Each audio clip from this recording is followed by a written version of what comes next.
もう疲れてあかんかった。昨日の食った跡が残ってるね。残ってるんかな。今日の朝かな。朝一。そう、とこなかったからな。いや、昨日の後ですよ。体力つけなあかんわ。体力つけたらもっとマシな、これ。突風化したら見ると。いや、突風は別に沈んでないけど。でもやっぱり面白い。足が持たん。最後までいけると思ったのに疲れてしまった。手が冷たい。いきなりパンパンや。何も運動してへんのに。昨日は本当のトラックやからな。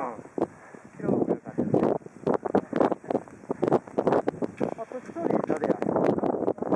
あ、ナッツがまだ来てないわ。もう足だめ食べてね。朝起きたら2人とも「いててててて」って言ってた。